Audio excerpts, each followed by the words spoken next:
Yun mga guys, nandito na tayo, nakabalik na tayo sa garahe mga guys. So bumaba kasi ako ng isang araw.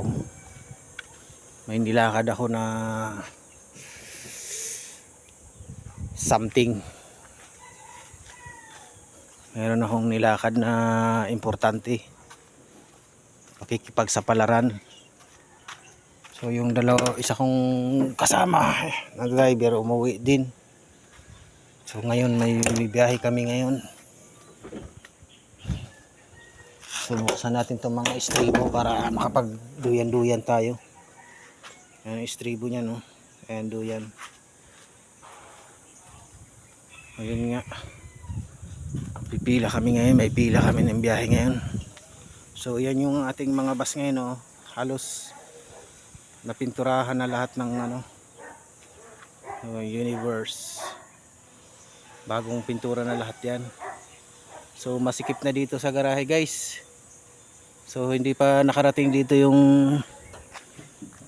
mga bago na order. Ngayon pa lang masikip na, so sigurado magsisikipan. Ito bagong dating to, iti-chick shade. Yan, Golden Dragon. Pinturahan na rin. So yung unit namin walang yan kagabi. Walang natulog dyan kasi yung conductor namin umuwi din. Partner ko naman umuwi din kahapon. So gagawin natin ngayon, check natin yung ating makina. Check natin kung ano bang ginawa dito. Yan, mga higher na yan. So yung gustong pumasok dito na driver, mag-apply na kayo dito. O yun. So i-check natin guys itong D6cc na makina, kung baka may ginawa dito. Bukas kasi yung hood. So check natin yung mga belt, fan belt, main belt, tensioner belt, mano siya sa water pump, tsaka generator, alternator.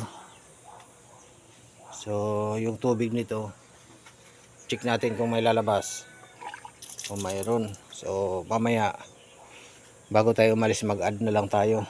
So yung langis, check din natin yung langis mga guys. On level pa, nasa level kasi, bagong chinsoil kasi itong unit namin. Ayun, okay, walang problem. So yung gulong wala namang problema kasi hindi mo na kailangan tuktukin eh. Pero kung gusto mong tuktukin mo yung gulong para malaman mo kung flat o hindi. So yun mga guys, so unit namin walang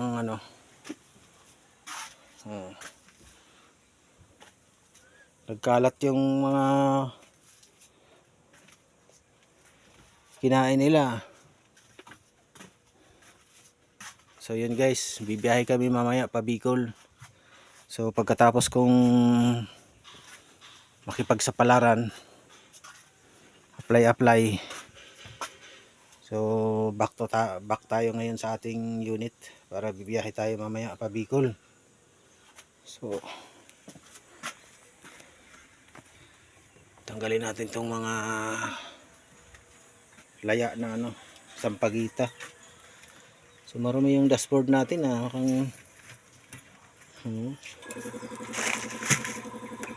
dumi daming agubot, daming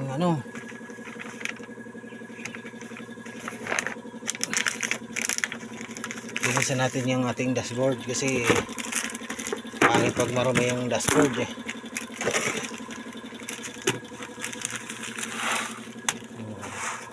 Yan guys, sariling stereo ko to guys, Pioneer. Galing pa yan sa Dati kong tourist bus na unit. So yung basurahan ko nawala. So yun mga guys, no. Marami tayong unit dito na ano, may mga papel na to. So inaantay na lang yung matapos yung mga GPS nito kasi hindi pinaglalagyan lahat ng GPS.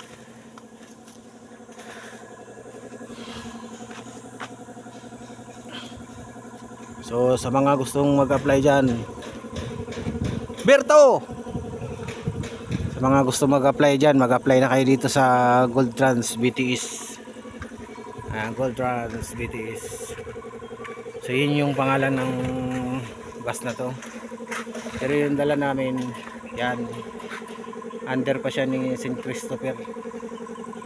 So itong mga bago na to, ang papel nito ay prangkisa ni ano to, ni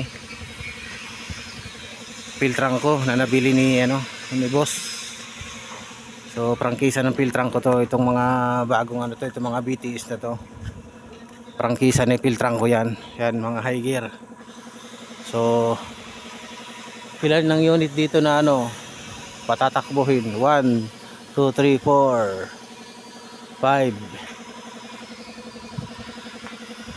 6, 7, 8, 9, 10, 10 unit. Yun.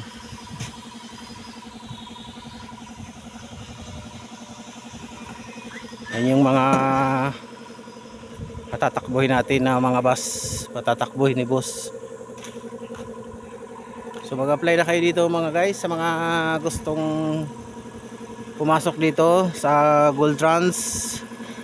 So mag-apply na kayo dito, sama-sama tayo dito mga guys. Yun, duyan tayo dito guys. Ito yung ating duyan. So duyan muna tayo dahil mamaya pa yung ating pila sa PITX. Sa PITX nga pala ang pila namin guys. So ang mangyayari nyan, umuwi ng Caloocan yung partner ko.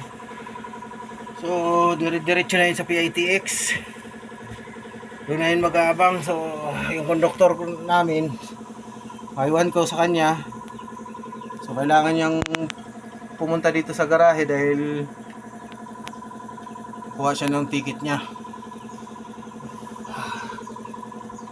Yun, pahinga muna tayo guys. Sana magtagumpay tayo sa ating